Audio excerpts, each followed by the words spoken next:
الحمدللہ رب العالمین والعاقبۃ للمتقین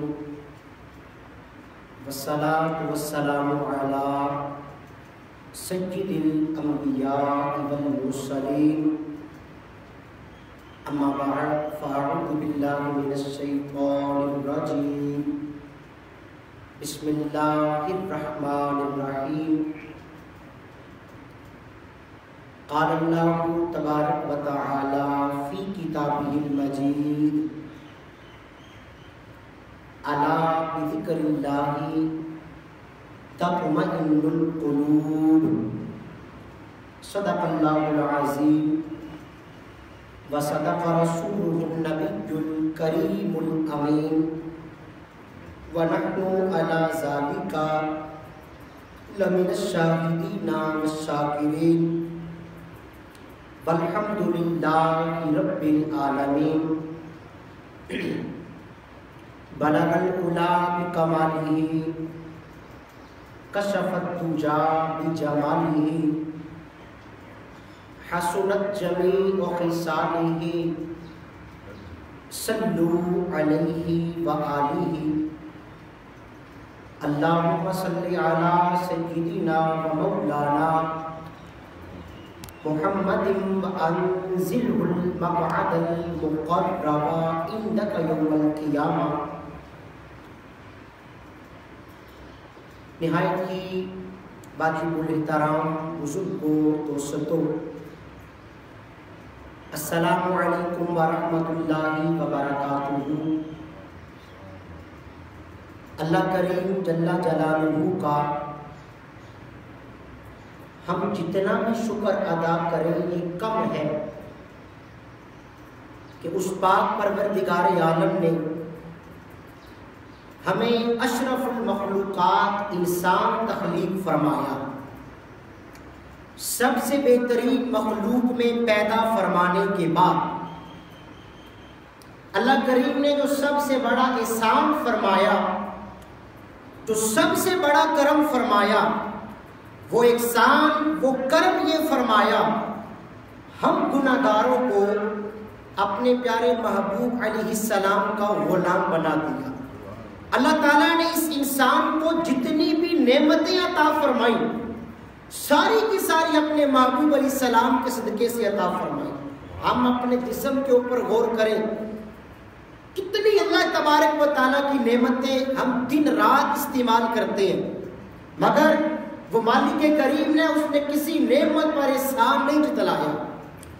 اب بندہ مومن کا یہ حق بنتا ہے کہ وہ رب کریم کی عطا کردہ نعمتوں کا حق ادا کرے، اللہ کریم کی عطا کردہ نعمتوں کا شکر ادا کرے، اور جو بندہ اللہ تعالیٰ کی نعمتوں کا شکر ادا کرنا شروع کر دیتا ہے اللہ کریم اس بندے پہ کامیابی کے دروازے کھول دیتا ہے۔ تو آج کے جمعۃ المبارک کے اس مقدس خطبے کے اندر انشاءاللہ العزیز ہم فضیلت ذکر، اللہ تبارک و تعالیٰ کے نام کا جو ذکر کیا جاتا ہے، آقا کریم علیہ السلام کی ذات پہ تو درود و سلام پڑھا جاتا ہے، اللہ کے پاکیزہ کلام کی جو تلاوت کی جاتی ہے، مختصر یہ کہ رب کریم کا جو ذکر ہے، جس انداز سے اللہ کا ذکر ہے، اس ذکر کی فضیلتیں کیا ہے، اس ذکر کے تقاضے کیا ہے، اور جو بندہ رب کریم کے ذکر کی محافل کو اختیار کرتا ہے، ذکر والوں کی مجالس میں جا کے بیٹھ جاتا ہے اور اللہ کے نام کی ضربیں اپنے دل پہ لگاتا ہے، نبی علیہ السلام کی ذات پہ درود و سلام پڑھتا ہے، اللہ کے پاک کلام کی تلاوت کرتا ہے، اللہ کریم اپنے اس بندے کو اپنا خاص قرب عطا فرما دیتا ہے۔ تو قرآن کریم بلا تمہید آج کا جو ہمارا موضوع ہے اس حوالے سے قرآن کریم نے بڑے واضح لفظوں میں ہمیں یہ پیغام دیا کہ الا بذکر اللہ کی تطمئن القلوب۔ اب اس آیت کا ترجمہ سننے سے پہلے ہم تھوڑی دیر کے لیے اپنی کیفیت کے اوپر غور کریں کہ آج پوری دنیا کے اندر ایک عالمگیر بے چینی پائی جا رہی ہے۔ کوئی ملک کوئی علاقہ، کوئی شہر، کوئی محلہ، بلکہ کوئی گھر ایسا نہیں جہاں پر بد امنی اور بے سکونی نہ پائی جاتی ہو۔ آج ایک گھر کے اندر اگر 10 افراد رہتے ہیں تو ہماری اتنی باریک صورتحال ہے، 10 بندوں کی آپس میں لگتی نہیں ہے، میاں بیوی کے جھگڑے گھروں کے اندر موجود ہے، بہن بھائی آپس میں ناراض ہیں، محلے داری کے اندر ہمارے جھگڑے موجود ہیں، ہمارے پڑوس والے ہمارے اخلاق سے تنگ آ جاتے ہیں۔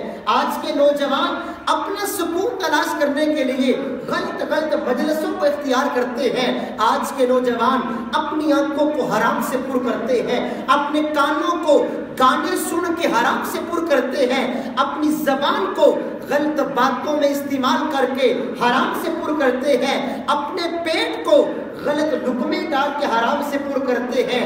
آج فلموں کے اندر، سینما گھروں کی گیلریوں کے چوکھٹوں کے اوپر آج کا نوجوان اپنا سکون تلاش کرتا ہے، نشے کے عالم میں اپنے سکون کا تلاشی بنتا ہے۔ مگر افسوس ہمیں ان باتوں کی خبر نہیں کہ فلمیں دیکھنے سے ہمیں سکون نہیں ملے گا، ڈرامے دیکھنے سے ہمیں سکون نہیں ملے گا، ماں باپ کو اذیت دینے سے ہمیں سکون نہیں ملے گا، رشتہ داروں کے حقوق پامال کرنے سے ہمیں سکون نہیں ملے گا۔ آج رب کائنات کی بارگاہ میں سوال کرتے ہیں، اے اللہ تو نے پورا قرآن اپنے محبوب مکرم علیہ السلام کی ذات میں نازل فرمایا، اے کلام پاک، اے قرآن ہم تجھ سے پوچھتے ہیں، ہمیں بتا ہمیں سکون کہاں سے ملے۔ جب قرآن کریم سے سوال کیا تو رب کائنات کی کتاب نے بڑا واضح طور پہ ہمیں جواب دیا۔ اللہ کریم نے اپنے کلام کے اندر فرما دیا، الا بذکر اللہ تطمئن القلوب، اے میرے بندے تو غلط کاموں میں سکون تلاش کرتا ہے، تو غلط مجلسوں میں سکون تلاش کرتا ہے، تو شیطانی کاموں میں اپنے دل کی تسکین کو تلاش کرتا ہے۔ اگر تجھے سکون ملے گا تو میری یاد کے اندر ملے گا، اگر تجھے سکون ملے گا میرے ذکر کے اندر ملے گا۔ تو قرآن کریم نے واضح لفظوں میں ہمیں بتا دیا کہ اے بندے، جو دل کا چین ہے، جو دل کا اطمینان ہے، جو دل کا سکون ہے، وہ ہماری یاد کے اندر ہے۔ اب ہم اس بات کے اوپر غور کریں، ہم اپنے پاک پروردگار عالم کا ذکر کتنے فیصد کرتے ہیں؟ ہمارا تو پورا دن ہی غلط کاموں میں گزر جاتا ہے، ہماری تو پوری رات ہی غلط کاموں کے اندر گزر جاتی ہے۔ کتنا برکتوں والا معراج شریف کا مہینہ ہمارے پاس موجود ہے، اتنی برکتیں ہیں، ذکر والا مہینہ ہے، حرمت والا مہینہ ہے۔ اب آنے والا جو مہینہ ہے شب برات، شعبان المعظم کا مہینہ، اس کے بعد رمضان کا مہینہ، یہ بات سنانے کا مقصد یہ ہے کہ اتنی برکتوں والے مہینے رب کریم نے اپنے پیارے محبوب علیہ السلام کی امت کو عطا فرمائی۔ یہ وہ پاک ماہ ہے، یہ وہ پاک مہینے ہیں۔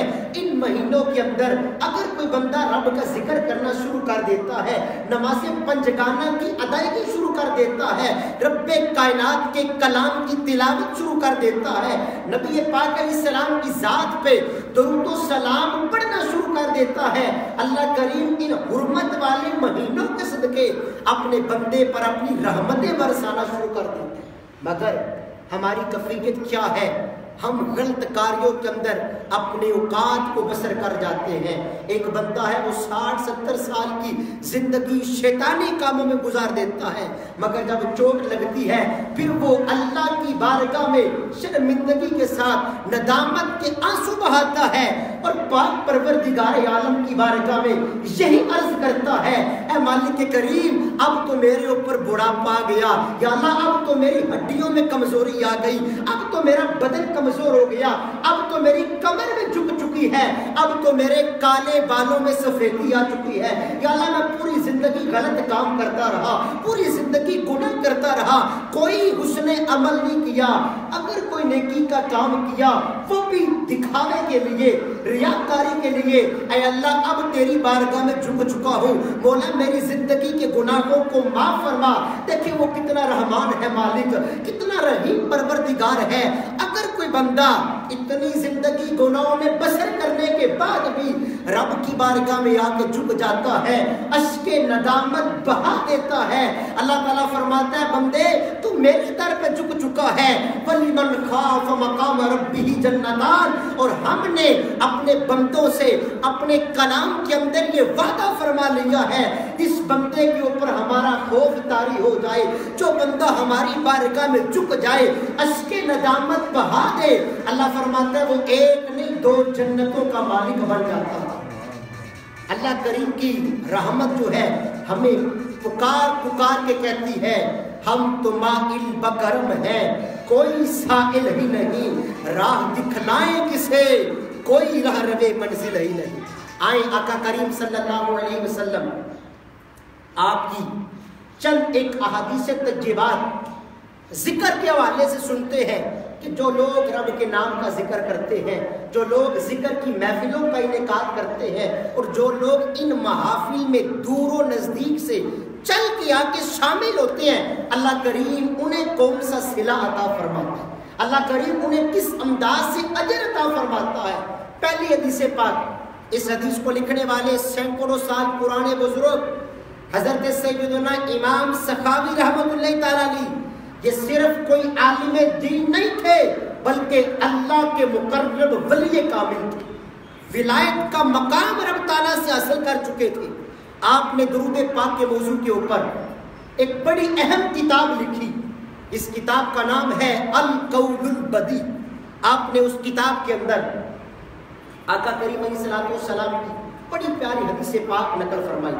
آپ فرماتے ہیں کہ ان للہ سجارۃ من الملائکہ، کہ ایک مقام پہ اللہ کے سونے محبوب علیہ الصلوۃ والسلام نے ارشاد فرمایا، اے میرے صحابہ، بے شک جو اللہ کے فرشتے ہیں یہ زمین کے اوپر سیر کرتے ہیں، یہ زمین کے اوپر سفر کرتے ہیں، اور جب اذا مروا بحالہ کی ذکری، جب یہ ذکر والوں کی محفلوں کے پاس سے گزرتے ہیں، پتہ چلا کہ اللہ کے فرشتے زمین پہ جلوہ فرما بھی ہوتے ہیں اور ذکر والوں کی محافلوں کے پاس سے گزرتے ہیں، تو قال بعضهم لبعض، یہ اللہ کے فرشتے آپس میں ایک دوسرے سے کلام کرتے ہیں، ایک دوسرے کو مخاطب کر کے کہتے ہیں اقعدوا ہؤلاء، آؤ جہاں پہ مل کے بیٹھ جاتے ہیں۔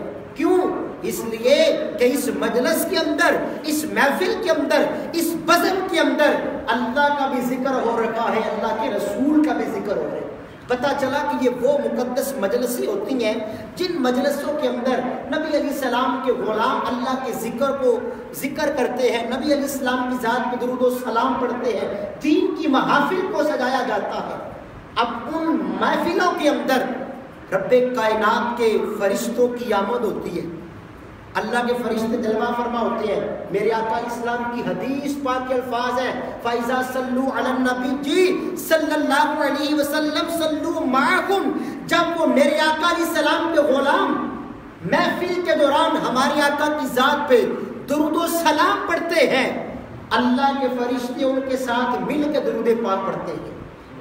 جب فَإِذَا دَعَا الْقَوْمَ فَآمَنُوا عَلَىٰ دُعَائِهِمْ، جب وہ ذکر کو سجا کے بیٹھنے والے میرے کریم آقا علیہ الصلوۃ والسلام کے غلام، جب محفل ختم ہوتی ہے تو کیا ہوتا ہے؟ جو بھی محفل ختم ہوتی ہے آخر میں دعا ہوتی ہے، دعا کے بعد سارے بندے اپنے اپنے گھروں کی طرف جاتے ہیں، لیکن میرے آقا علیہ السلام کا یہ فرمان ہے، حضور کی حدیث پاک ہے کہ جب وہ محفل کو سجانے والے آخر میں اللہ کریم کی بارگاہ میں دعا مانگتے ہیں تو اللہ کے پاک فرشتے بھی ان لوگوں کی دعاؤں کے اوپر آمین کہتے ہیں۔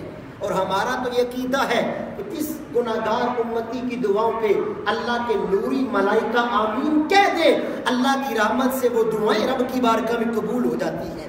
اب محفل تو ختم ہو گئی، لوگ اپنے اپنے گھروں کو چلے گئے، لیکن یہ اللہ کے فرشتے پھر آپس میں گفتگو کرتے ہیں، پھر آپس میں یہ کلام کرتے ہیں اور کہتے ہیں کہ طوبیٰ لہؤلاء، حدیث پاک کے جملے خوشخبری ہو ان لوگوں کے لیے، یہ لوگ اپنے گھروں سے چل کے آئے، انہیں کوئی پتہ نہ تھا کہ ہمارے رب نے ہمارے گناہ معاف کیے ہیں یا نہیں، اپنے گھروں سے چل کے آئے، اس محفل کو اختیار کیا، انہیں کوئی پتہ نہ تھا کہ رب کریم نے ہماری دعائیں قبول بھی فرمائی ہیں یا ہماری دعائیں رد کر دی گئی، اپنے گھروں سے چل کے آئے، انہیں اس بات کی خبر نہ تھی کہ ہماری توبہ بھی اللہ تعالیٰ نے قبول کی ہے یا نہیں کی، لیکن اللہ کے فرشتے آپس میں جو گفتگو کرتے ہیں خوشخبری کو ان لوگوں کے لیے، جب یہ گھروں سے چل کے آئے تھے، اس محفل کو اختیار کیا، میرے آقا کی ذات میں درود و سلام پڑھا، رب کی بارگاہ میں دعائیں مانگی، یرجعون مغفورا لہم، اب یہ اپنے گھروں کو واپس پلٹ کے جا رہے ہیں، مگر رب کریم سے بخشش کی سند لے کے جا رہے ہیں۔ اللہ کریم نے ان سارے بندوں کی بخشش فرما دی ہے۔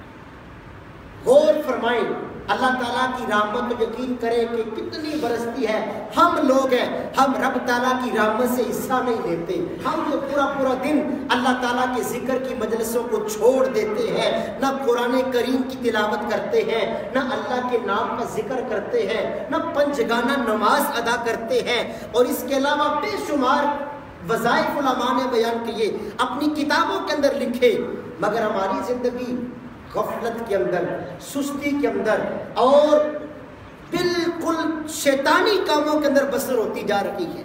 غفلت کے اندر انسان اپنی اوقات کو بسر کرتا جا رہا ہے، مگر جب موت کا وقت آتا ہے اس وقت دنیا کی کوئی طاقت ہمیں بچا نہیں سکے گی۔ جو بندہ اس دنیا کے اندر آ گیا ایک دن آئے گا، اسی لیے تو شیخ سعدی شیرازی رحمۃ اللہ تعالیٰ علیہ آپ کا یہ فرمان ہے نا، آپ فرماتے ہیں الموت کأس وَكُلُّ النَّاسِ شَارِبُهُ، آپ فرماتے ہیں موت ایک ایسا پیالہ ہے جس میں سے ہر شخص نے پینا ہے، اور وَالْقَبْرُ بَابٌ وَكُلُّ النَّاسِ دَاخِلُهُ، اور قبر ایک ایسا دروازہ ہے جس میں سے ہر شخص نے گزر کے جانا ہے۔ اس بات کا لطف نہیں ہے کہ مرنے کا وقت آ جائے، نزع کا عالم طاری ہو اور بندہ افسوس سے ہاتھ مال رہا ہو کہ میری موت کا وقت آ گیا، مگر افسوس میں پوری زندگی غلط کاریوں میں گزار دیا، پوری زندگی غلط کاریوں میں بسر کرتا رہا، اب تو مجھے اندھیری قبر میں اتار دیا جائے گا، اب میری قبر کے اندر مجھ سے میرے عمل کے بارے میں پوچھا جائے گا، اللہ تعالیٰ مجھ سے سوال کرے گا، اے بندے تو ساری زندگی گزار کے آج محشر کا میدان ہے، سارے نبی جمع ہیں، ساری امت جمع ہے، بتا تو میری خاطر دنیا میں کیا کیا کرتا تھا۔ یقین کرے کتنا وہ عجب سا عالم ہوگا جب بندہ رب کی بارگاہ میں شرمندہ ہوگا اور وہ اپنی زمین کو جھنجھوڑ کے کیا رکھا ہوگا، اے بندے تو نے رب کی ذات کے سامنے کیا جواب دیتا ہے؟ تیری تو زندگی شیطانی کاموں میں گزرتی رہی، تو نے تو دنیا میں رہ کے اپنے مالک رحمان کو راضی کرنے والے کام تک نہیں کیے۔ آج ہمارے پاس وقت ہے، اپنی زندگی کی سانسوں کو غنیمت جانے، رب کریم نے جو ہمیں مختصر سی زندگی دی ہے، ان زندگی کے اوقات کو اللہ کریم کی یاد کے اندر بسر کرنے والے بن جائیں۔ اور یقین کریں، دیکھیے رب کریم کی رحمت کی بارشیں، ہم چھوٹے چھوٹے عمل کرتے ہیں، اللہ کریم کی ذات ہمیں پہاڑوں کی مثل ثواب عطا فرماتی ہے۔ ہم تو مائل بکرم ہیں، کوئی سائل ہی نہیں، راہ دکھلائیں کسے، کوئی راہ روے منزل ہی نہیں۔ تو پہلی حدیث پاک سے ہمیں پتہ چل گیا کہ جو بندے میرے آقا علیہ السلام کے ذکر کی محفلوں کو سجاتے ہیں ان میں اللہ کے فرشتے تشریف بھی لاتے ہیں، حضور اسلام کے غلام جب درود پاک پڑھتے ہیں اللہ کے فرشتے ہمارے آقا کی ذات پہ درود پاک بھی پڑھتے ہیں، جب وہ میرے آقا کے غلام اللہ کے حضور گر گرا کے گریہ و زاری کے ساتھ دعا مانگتے ہیں، اپنی ہاتھوں کو بلند کرتے ہیں، اللہ کے فرشتے ان کی دعاؤں کے اوپر آمین کہتے ہیں، اور جب وہ محفل کو سجا کے بیٹھنے والے اپنے گھروں کو چلے جاتے ہیں اللہ کے فرشتے انہیں یہ پیغام پہنچاتے ہیں، انہیں یہ خوشی کی نوید سناتے ہیں کہ رب کریم نے تم سب کو بے حساب بخش دیا ہے۔ آئیں دوسری حدیث پاک پہ غور کرتے ہیں۔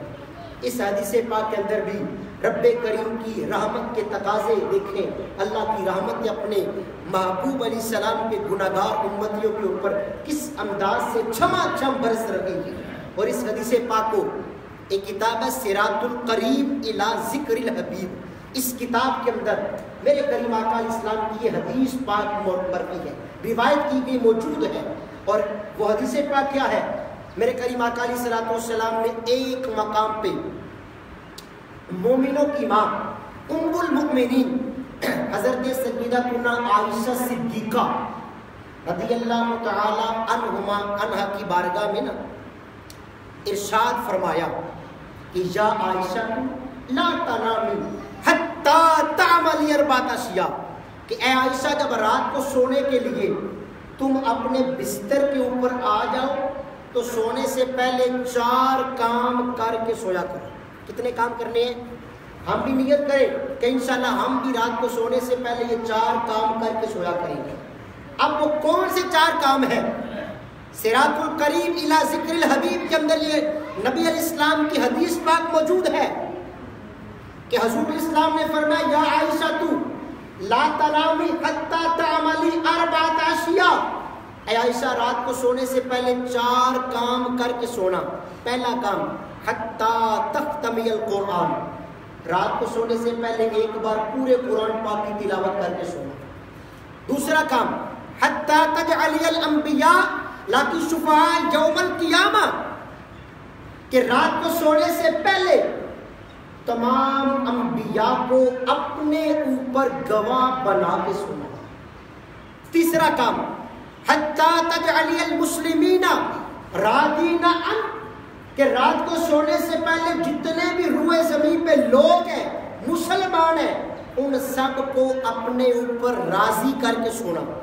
اور چوتھا کام حتی تجعلی حجۃ و عمرۃ، رات کو سونے سے پہلے ایک حج بھی کرنا اور ایک عمرہ بھی کرنا۔ اب میں اور آپ تھوڑا دیر سوچیں کہ ہمارے اندر اتنی طاقت ہے کہ رات کو سونے سے پہلے ایک بار پورا قرآن پاک بھی پڑھیں، تمام نبیوں کو اپنے اوپر گواہ بھی بنائیں، تمام مسلمانوں کو راضی بھی کریں، ایک حج بھی کریں، ایک عمرہ بھی کریں۔ مگر اتنا ارشاد فرمانے کے بعد فدخل علیہ الصلاۃ والسلام فی الصلاۃ، میرے آقا علیہ السلام مسجد نبوی شریف، اللہ ہمیں بار بار اس مسجد کا دیدار نصیب فرمائے۔ حضرت سیدتنا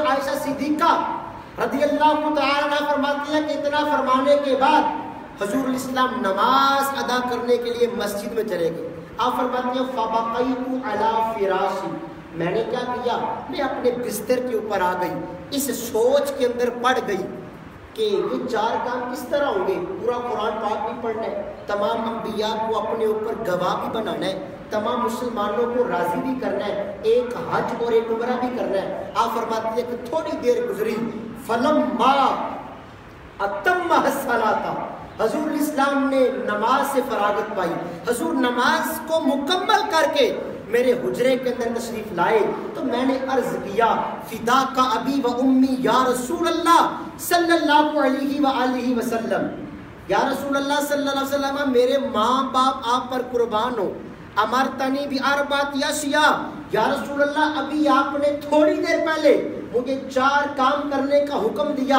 لا اقدر ان فی هذه الساعۃ، یا رسول اللہ ان افعلھا، کوئی ایک کام کا سبق دے دے، کوئی ایک کام بتا دے وہ میں آسانی سے کرتی رہوں۔ تب نبی پاک علیہ السلام نے سیدہ عائشہ صدیقہ رضی اللہ تعالی عنہا آپ کی مبارک زبان سے یہ جملے سنے، فتبسم رسول اللہ، میرے آقا نے مسکرانا شروع کر دیا۔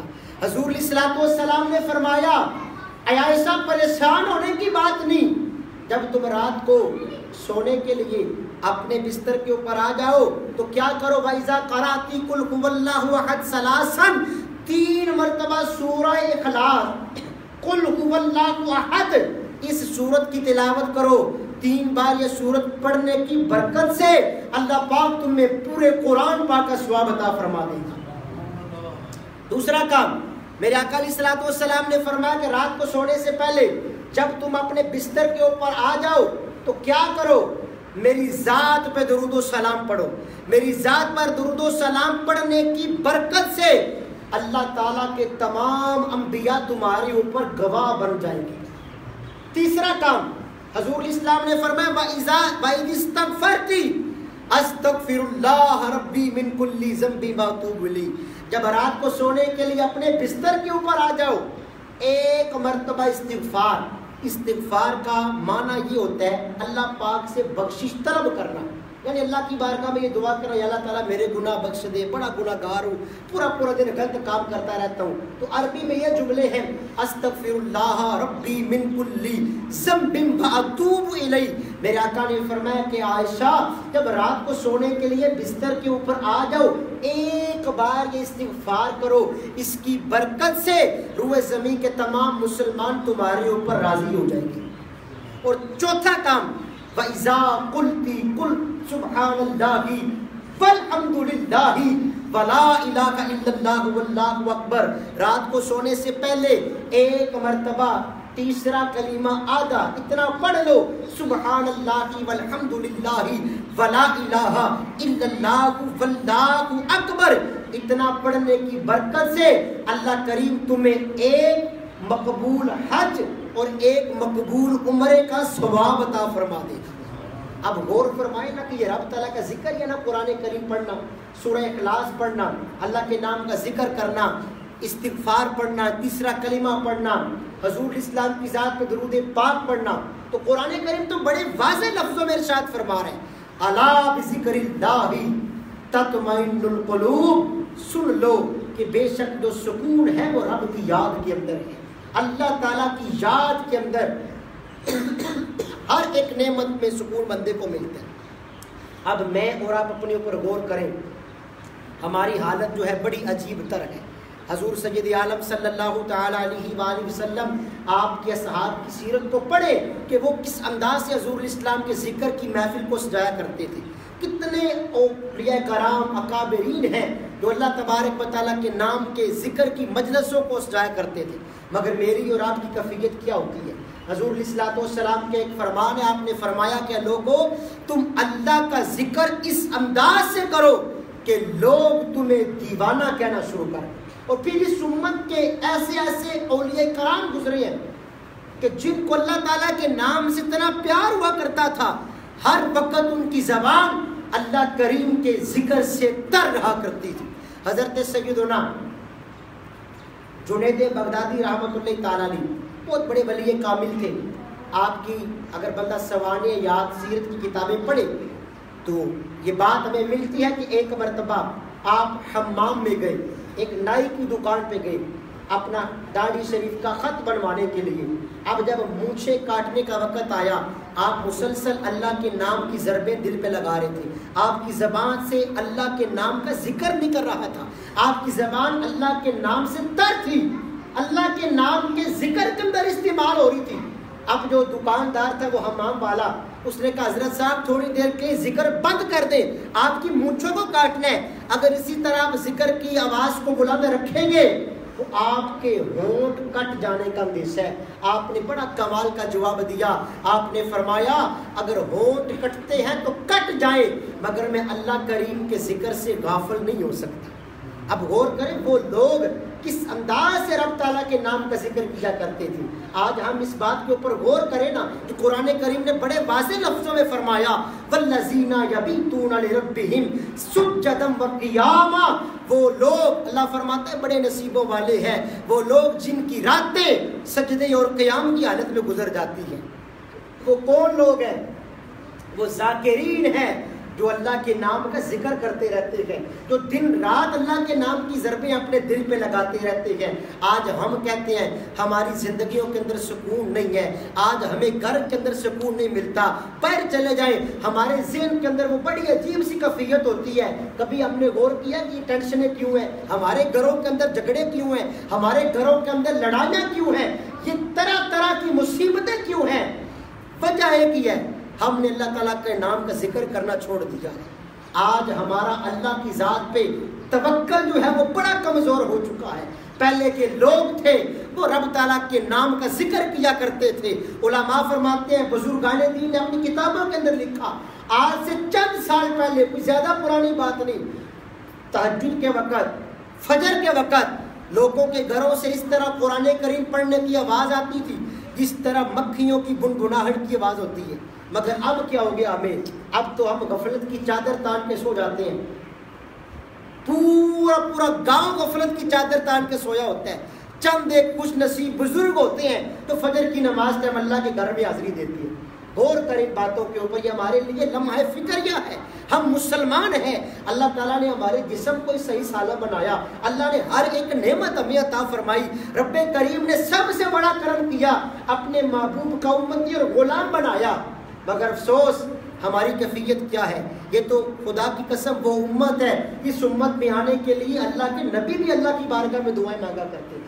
مگر ہم اتنی زیادہ خوش نصیبی کو حاصل کرنے کے باوجود بھی کریم آقا علیہ السلام سے حقیقی طور پہ پیار نہیں کرتے, حقیقی طور پہ محبت نہیں کرتے.